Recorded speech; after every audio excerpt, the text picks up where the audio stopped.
ચાલો વિદ્યાર્થી મિત્રો નમસ્કાર. તો આપણે રસાયણ વિજ્ઞાનમાં ચેપ્ટર 2 પરમાણુનું બંધારણ, તો ગયા લેક્ચરની અંદર વિદ્યાર્થી મિત્રો આપણે વાત કરી હતી કક્ષકોની ઉર્જા. તો હાઇડ્રોજન માટેનો જે ક્રમ છે એ ખાસ એમસીક્યુની અંદર યાદ રાખજો. જે ક્રમ છેલ્લે વાત કરી હતી હાઇડ્રોજન માટેનો, પણ હાઇડ્રોજન સિવાયના જે પરમાણુ આવે એના માટેનો ક્રમ છે એ કોના મૂલ્ય ઉપરથી, તો તમને મેં કીધું હતું n+l મૂલ્ય ઉપરથી નક્કી થશે. કોના ઉપરથી? n+l. તો વિદ્યાર્થી મિત્રો થોડીક એની પણ વાત કરી દઉં કે ભાઈ આ એમસીક્યુ બોર્ડમાં કઈ રીતે પૂછાય, કે ગુજકેટની અંદર JEE અંદર કઈ રીતે પૂછાય કે ભાઈ n+l નું મૂલ્ય હોય, તમને કોઈ પણ કક્ષક આપે, ધારો કે તમને આવી આપી 2s 3p 3d અને 4f, આ કક્ષકની ઉર્જાના છે તમે ચડતા ક્રમની અંદર કે ઉતરતા ક્રમની અંદર પૂછે તો બધાનું n+l નું મૂલ્ય નક્કી કરતા આવડવું જોઈએ. તો અહીંયા n 2, s એટલે 0, l બરાબર એટલે આનું મૂલ્ય 2, 3p એટલે 3 + 1 એટલે 4, 3d એટલે 3, s એટલે 0, p એટલે 1 અને d એટલે 0 1 2 એટલે +2 એટલે 5 અને અહીંયા 3 એટલે 4 + 3 એટલે 7. હાલ તો જુઓ કે ભાઈ 2s ની ઉર્જા ઓછી હોય એટલે આવો ક્રમ હોય, પછી એના કરતાં વધારે 3p 4 આવ્યું એટલે 3p, પછી એના કરતાં વધારે 3d ની ઉર્જા હોય ને એના કરતાં વધારે 4f ની. તો આવી રીતના એમસીક્યુ છે એ JEE અને છે ગુજકેટની અંદર પૂછાઈ શકે, નીટની અંદર. તો આ એમસીક્યુ આપને આવડવો જોઈએ. હાલો ત્યાર પછી હવે આજના લેક્ચરની અંદર વાત કરવાની છે પરમાણુમાંની કક્ષકોનું ભરાવું. શું કરવાનું છે? પરમાણુ. તો પરમાણુ છે એ પરમાણુમાંની કક્ષકોનું ભરાવવું. હાલો તો એની અંદર વિદ્યાર્થી મિત્રો આપણે 3 નિયમનો અભ્યાસ કરવાનો છે અને આ 3 નિયમો છે એ આપને આવડે એટલે 118 તત્વની ઇલેક્ટ્રોનીય રચના તમને આવડી જશે. તો એની અંદર પહેલો નિયમ છે આઉફ બાઉફનો નિયમ, બીજો છે પૌલીનો નિયમ અને ત્રીજો નિયમ છે વુન્ડનો નિયમ.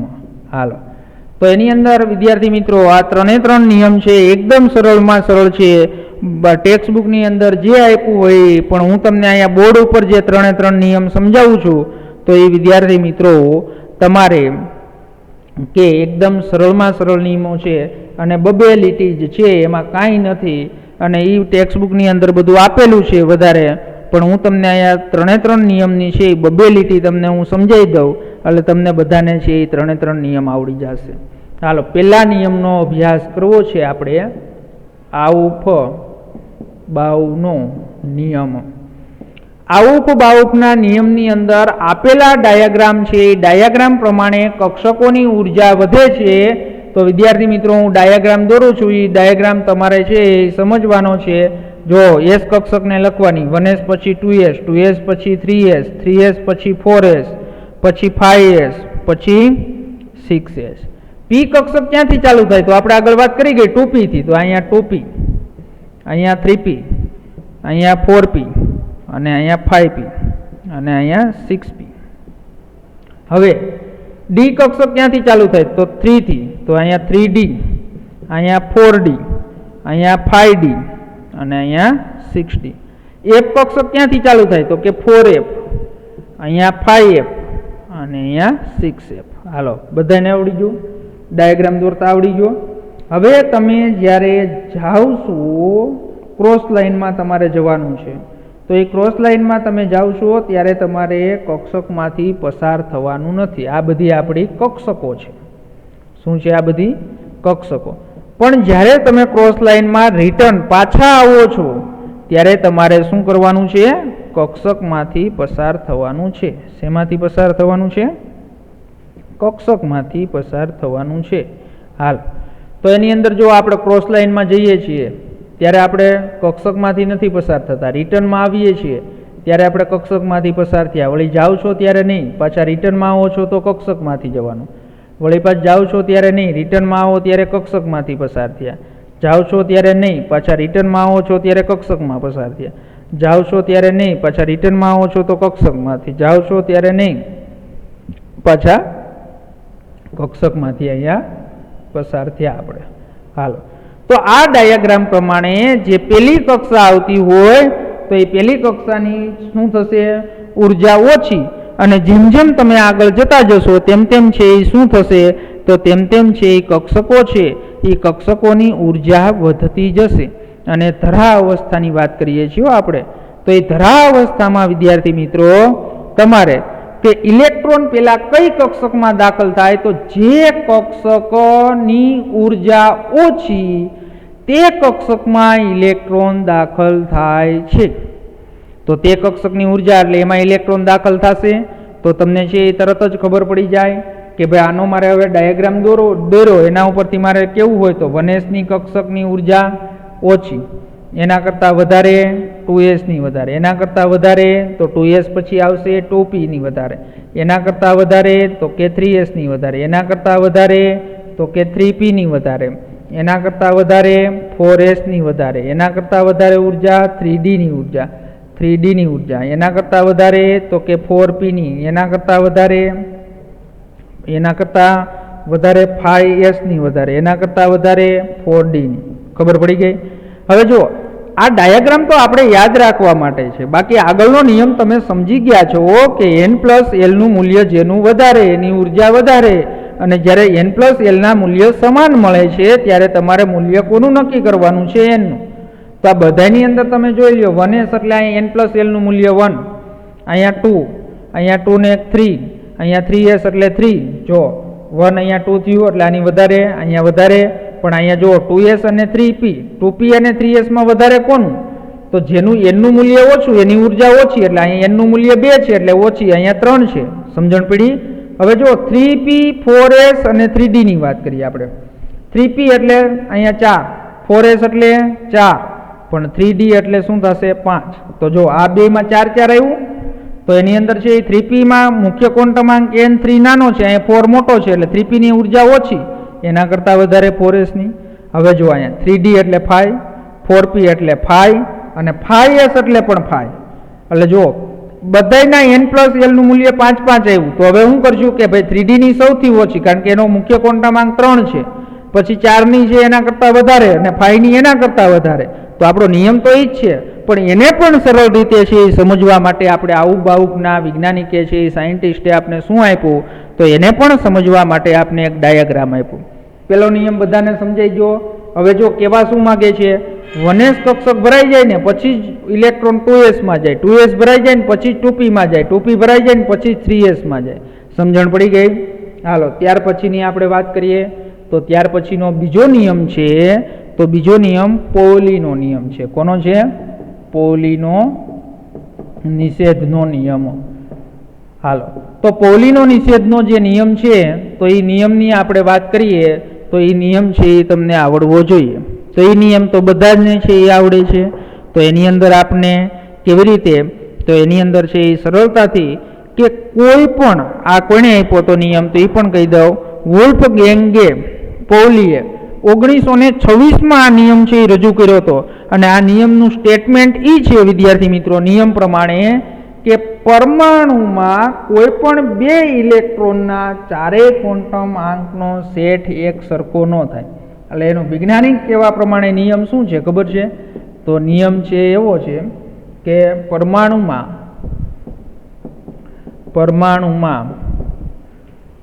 કોઈ પણ 2 ઇલેક્ટ્રોનના ચારેય ક્વોન્ટમ આંક આપણે ભણી ગયા ને ચારેય, તો એ ચારેય ક્વોન્ટમ આંકનો સેટ, ચારેય ક્વોન્ટમ આંકનો સેટ એક સરખો હોઈ શકે નહીં, એક સરખો હોઈ શકે નહીં. હાલો, સમજણ પડી ગઈ?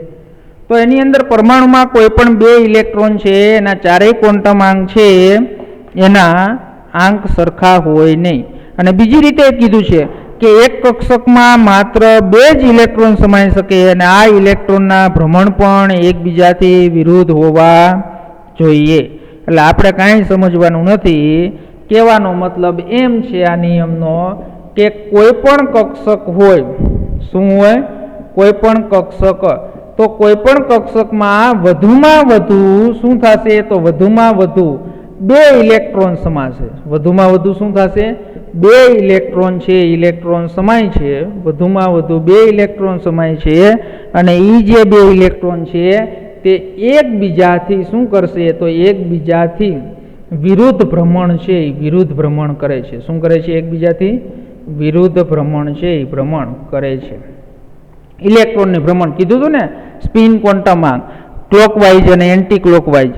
હાલો, તો એની અંદર આપણે વાત કરી નાખીએ તો એ બધાને ખબર છે. હું સમજાવી દઉં તમને અહીંયા આ નિયમ. કક્ષક એસ, પી, ડી અને એફ. હાલો, એમએલના મૂલ્ય ઉપરથી પેટા કક્ષક, એમએલના મૂલ્ય 1, એસના કેટલા મળે? તો પેટા કક્ષક 1. પીના 3 પ્રકાર ભણી ગયા, પીએક્સ, પીવાય, પીઝેડ. ડીની પેટા કક્ષક કેટલી હોય?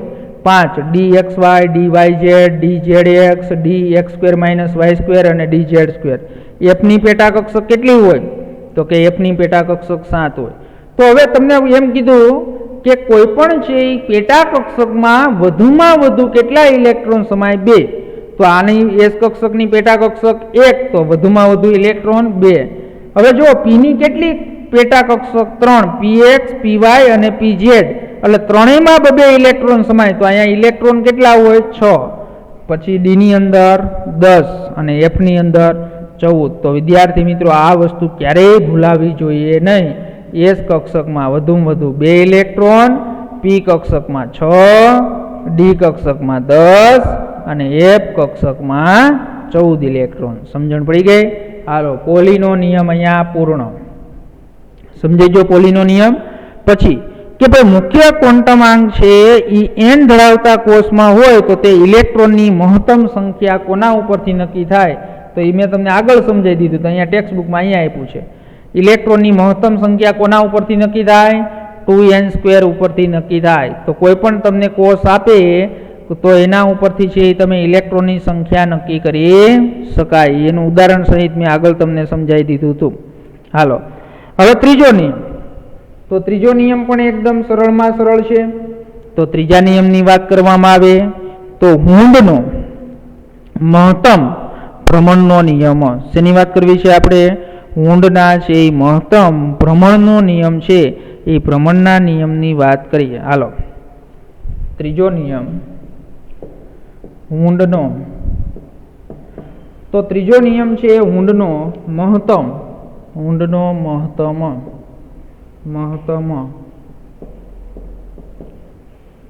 ગુણકતા અથવા ભ્રમણ, ગુણકતા અથવા ભ્રમણનો નિયમ. હાલો, તો એની અંદર આ નિયમ પ્રમાણે સમાન પેટાકોષ હોય. શું હોય? સમાન પેટાકોષ અથવા તો સમશક્તિ. શું આવે? સમશક્તિ કક્ષક. તો સમશક્તિ કક્ષક મારે પહેલા તમને સમજાવવું છે. તમે આમ લખો 2p કક્ષક, પણ p કક્ષકની પેટા કક્ષક કેટલી? તો 3. તો શું આવે? 2px, 2py અને 2pz. p કક્ષકમાં ટોટલ ઇલેક્ટ્રોન કેટલા સમાશે? તો ટોટલ ઇલેક્ટ્રોન 6. કેટલા ઇલેક્ટ્રોન સમાશે? 6. તો સમશક્તિ કક્ષક છે એ ભરાતા છે, એ ઇલેક્ટ્રોન કેવી રીતે ભરાય? તો એની અંદર વાત કરી છે કે ભાઈ સમાન પેટાકોષની કક્ષકોમાં ઇલેક્ટ્રોનનું યુગ્મન જ્યાં સુધી દરેક પેટાકોષમાં એક ઇલેક્ટ્રોન ગોઠવાતા નથી ત્યાં સુધી થતું નથી. તો એકદમ નિયમ છે કે ભાઈ પેલા છે ને કક્ષક અર્ધપૂર્ણ ભરાય. શબ્દ એવા વાપરાય, પણ હું તમને એમ કહું કે કોઈ પણ કક્ષકની પેટા કક્ષક પેલા અર્ધપૂર્ણ ભરાશે અને પછી જ છે એનું યુગ્મીકરણ થશે. આટલી જ વસ્તુ છે. એ તમને છે એ પેલા સમજાવી દઉં કે ભાઈ સમાન પેટાકોષ, સમાન પેટાકોષ. પેટાકોષ એસમાં તો આવે નહીં, તો એક જ છે એટલે પી, ડી અને એફ જ આવશે. 3 જ કક્ષકો. તો સમાન પેટાકોષની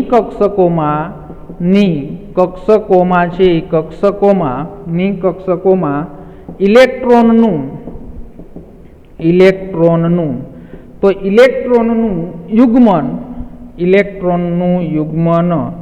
જ્યાં સુધી, યુગ્મન એટલે જોડી, હમણાં સમજાવું છું. યુગ્મન જ્યાં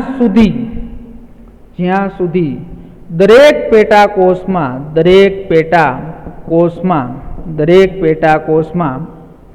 એક એક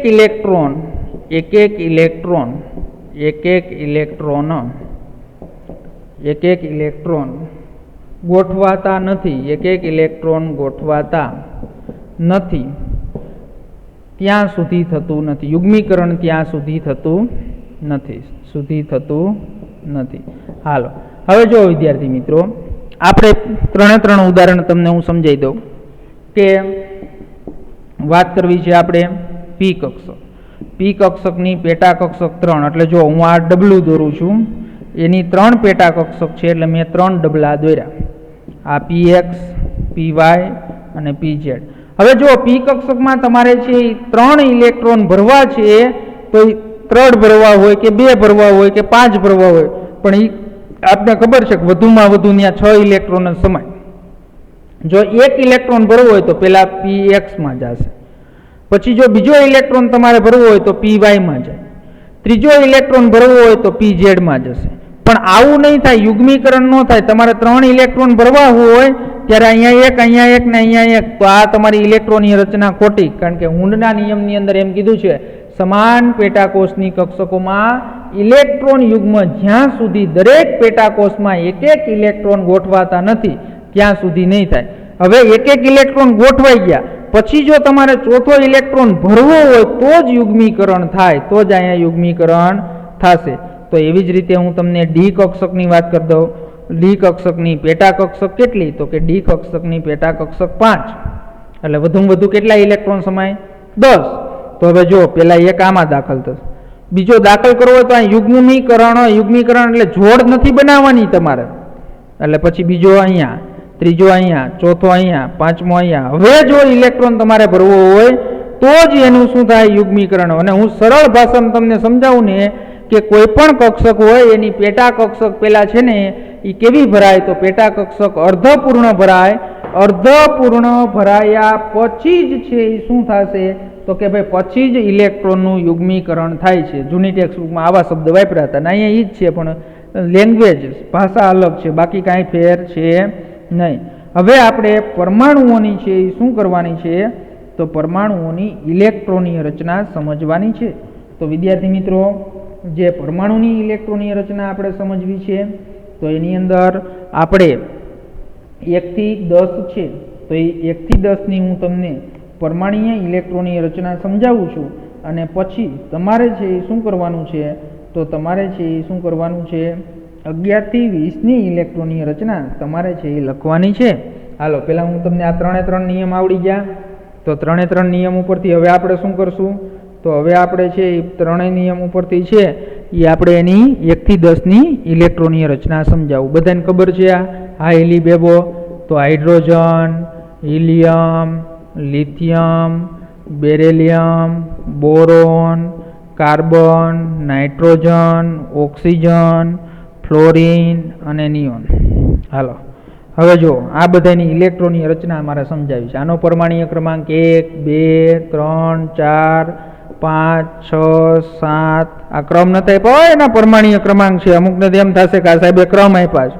ક્રમ નથી, આ એના પરમાણુય ક્રમાંક છે. આ ઇલી બેબો કાના ઓફ નીસો આવડે છે ને 1 થી 20નું સૂત્ર. તો હવે જો વિદ્યાર્થી મિત્રો, આપણે એની ઇલેક્ટ્રોનની રચના 3 નિયમો ભણી ગયા. પેલા વનેશ કક્ષક ભણાશે. એટલે જુઓ, તમને હાઇડ્રોજન પાસે 1 ઇલેક્ટ્રોન, લિથિયમ પાસે 2, એનો પરમાણુય ક્રમાંક છે એ શું છે? તો એ ઇલેક્ટ્રોનની સંખ્યા છે. એ તો બધાને ખબર જ છે. હવે મારે એની ઇલેક્ટ્રોનની રચના લખવી હોય તો ઇલેક્ટ્રોનની રચના, હાઇડ્રોજન પાસે કેટલા ઇલેક્ટ્રોન છે? તો હાઇડ્રોજન પાસે 1 ઇલેક્ટ્રોન છે.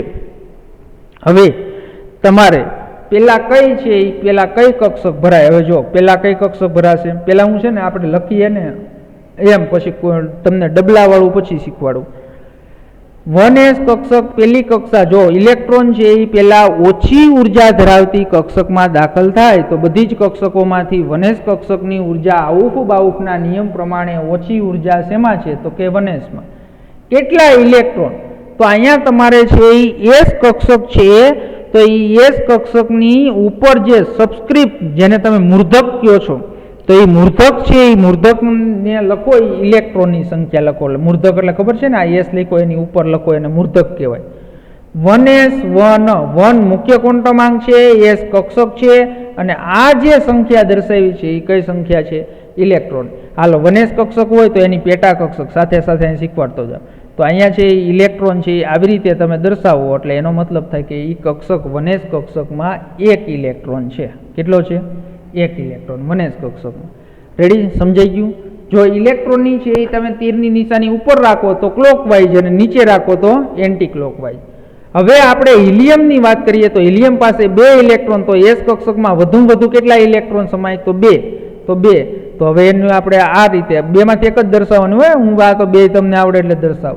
અને હુન્ડ નામના વૈજ્ઞાનિકે કીધું કે ઇલેક્ટ્રોન છે કોઈ પણ પેટા કક્ષકમાં ઇલેક્ટ્રોન દાખલ થાય તો એ છે વિરુદ્ધ ભ્રમણ ધરાવતા હોય. એટલે એકની જો મેં નિશાની ઉપર રાખીને એકની નીચે રાખી, પણ જો તમે આમ લખો ને તો આ ખોટું કહેવાય. આવી રીતે આમ લખો ને તો ક્યારેય ઇલેક્ટ્રોન છે એ ઇલેક્ટ્રોન એક જ દિશામાં ભ્રમણ કરતા હોય નહીં. એટલે આવી રીતે લખવાનું. હવે એવું લિથિયમ, અહીંયા જુઓ લિથિયમ છે, અહીંયા શું છે? તો લિથિયમ છે ને ભાઈ, અહીંયા 3 ઇલેક્ટ્રોન છે. કેટલા? 3. તો હવે તમને ખબર છે કે 1s ની અંદર તો 2 જ જશે, એટલે 1s2 લખો, 2 ઇલેક્ટ્રોન ભર્યા, હજી એક ત્રીજો ભરવો છે, તો એ એના પછી વધારે ઉર્જા ધરાવતી, તો આ ઉભામાં જાશો એટલે તમને ખબર પડશે 2s1. તો અહીંયા કોષ્ટક બનાવવો હોય તો 2 કક્ષકના બનાવવા જોશે. આ 1s2માં 2 ઇલેક્ટ્રોન, પછી બીજું છે એ આવશે, એ કઈ કક્ષક આવશે? 2s. તો આ 2s કક્ષક છે. ઓકે, સમજણ પડી ગઈ? હવે પાછું બેરિલિયમ 4 ઇલેક્ટ્રોન, એટલે 1s2 2s2 ભરાઈ ગઈ. હવે હું આ ડબલા નથી દોરતો, હવે આવી રીતે લખું, હવે સમજાઈ જાય ને બધાને. પણ હવે 5 ઇલેક્ટ્રોન 1s2 2s2, જો 4 થયા. હવે એના કરતા વધારે ઉર્જા ધરાવતી કઈ કક્ષક? તો કે પી કક્ષક. પી કક્ષકની પેટા કક્ષક કેટલી? 3.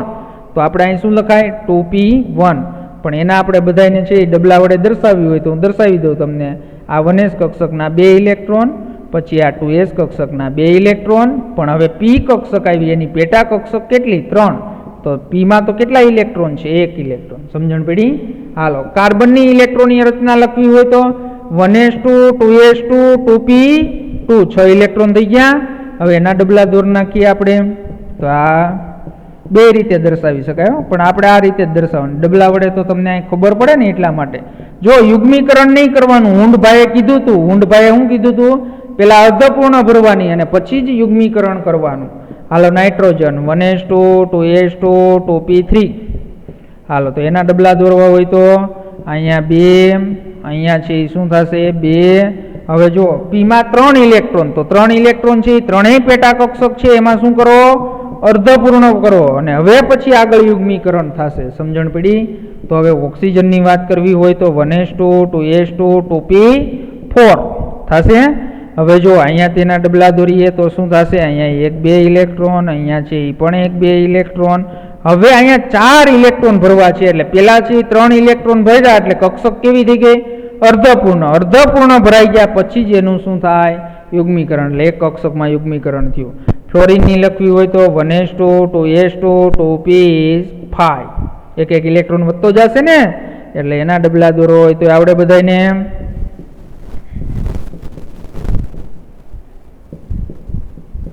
હાલો, અહીંયા કેટલા ઇલેક્ટ્રોન? 5 ઇલેક્ટ્રોન. સમજણ પડી? હવે આવ્યો નિયોન. શું આવ્યું? નિયોન. 1s2 કેટલો? 10, 2s2 2p6, એટલે એના આપણે ડબલા દોરીએ તો અહીંયા શું થશે? 2, અહીંયા 2, અને અહીંયા પણ 6 ઇલેક્ટ્રોન ભરાઈ જશે. ભરાઈ ગયા. હવે જો આ તમે 1 થી 10 સુધીની શું કરી? ઇલેક્ટ્રોનની રચના લખી. હવે તમને છે આ કયો વાયુ છે? તો બધાને ખબર છે નિયોન છે એ નિષ્ક્રિય વાયુ છે. તો હવે તમને 11 થી 20 તમારે લખવી છે. તો તમારે આમ sodium, magnesium, aluminium, silicon, phosphorus, sulphur, chlorine પછી છે એ બધાના છે એ તમે નામ લખતા જાઓ. ક્લોરીન, આર્ગોન, 18 નંબર ઉપર આર્ગોન, પોટેશિયમ અને કેલ્શિયમ. આ 11 થી 20. રેડી? હવે જો સોડિયમની લખવી છે તો અહીંયા મેં લખવાની છે આપણે જે 10મા નંબર ઉપર નિયોન લખ્યું એનું ફરીથી હું અહીં લખું છું 1s2 2s2 2p6 કેટલા ઇલેક્ટ્રોન છે એમાં 10 ઇલેક્ટ્રોન થયા. 10 ઇલેક્ટ્રોન તો લખ્યા. હવે મારે સોડિયમની લખવી હોય તો એમાં 11 ઇલેક્ટ્રોન છે એ 11 ઇલેક્ટ્રોન ભરવાના છે. એટલે હું આમ ઇલેક્ટ્રોનની રચના લખું 1s2 2s2 2p7 નહીં હો, p કક્ષકમાં વધુ 6 ઇલેક્ટ્રોન એટલે 2p6.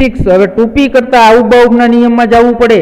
એના કરતાં વધારે ઉર્જા કોની? તો એના કરતાં વધારે ઉર્જા 3s ની એટલે 3s1. પણ જો આ ઇલેક્ટ્રોનીય રચના કોના જેવી છે તો આટલું લાંબુ લખવું, પણ આવું ક્યાં? નિષ્ક્રિય વાયુમાં જ કરવાનું હો. તો અહીંયા લાંબુ અહીંયા લખવું એના બદલે હું અહીં કાઉન્સમાં ઓર કરીને લખું છું. અહીંયા કાઉન્સમાં આમ હું લખી નાખું નિયોન. શું લખી નાખું? નિયોન. એટલે આવડી આ ઇલેક્ટ્રોનની રચના નિયોન જેવી છે એટલે લાંબુ ન લખવું એટલે અહીંયા નિયોન થઈ ગયું. પછીની જે કક્ષક આવતી હોય 3s1 તો આવી રીતે લખી શકાય. તો આટલું તમારું હોમવર્ક આજે. પછી એવું પાછું ક્યાં થશે? અહીંયા આર્ગોનમાં થશે. આર્ગોનની ઇલેક્ટ્રોનની રચના લખવાની. પછી કેલ્શિયમ, પોટેશિયમ અને કેલ્શિયમની લખો ત્યારે અહીંયા આર્ગોન 18 ઇલેક્ટ્રોન અહીંયા ને 19મો ઇલેક્ટ્રોન અહીંયા ભરવાનો. એવી જ રીતે 20માં આર્ગોનના 18 અહીંયા ને 2 અહીંયા ભરવાની. ક્યાં ભરાય એ તમારે જોવાનું છે. એટલે તમારે છે એ શું થયું કે ભાઈ ઇલેક્ટ્રોનની રચના છે એ 1 થી 20ની 10ની તો લખાવી મેં તમને, 11 થી 20ની છે એ તમારે ઇલેક્ટ્રોનની રચના છે એ ઇલેક્ટ્રોનની રચના હોમવર્કની અંદર છે એ તમારે શું કરવાનું છે? તો હોમવર્કની અંદર તમારે લખવાની છે. અને હવે જ્યાંથી બાકી છે પાછળથી આપણે તો એ પાછળ ચાલી ગયું કેલ્શિયમ સુધી. સ્કેન્ડિયમથી શરૂઆત થાય ત્યાંથી આપણે પછી આવતા લેક્ચરની અંદર અડધી કલાકના લેક્ચરની અંદર અર્ધપૂર્ણ અને પૂર્ણ ભરાયેલી જે કક્ષકો છે એની વાત કરવાની છે. એટલે એક લેક્ચરની અંદર છે એ આપણું ચેપ્ટર છે એ ચેપ્ટર પૂરું થઈ જશે અને ત્યાર પછી નવું ચેપ્ટર જે આપણે ભણવાનું છે તત્વોનું વર્ગીકરણ અને એના ગુણધર્મમાં આવર્તિતા, તો એ આપણે છે એના પછીના લેક્ચરથી નવું ત્રીજું ચેપ્ટર છે એ ચાલુ કરશું. અહીંયા સુધી છે એ કમ્પ્લીટ તૈયારી કરી નાખજો. હાલ.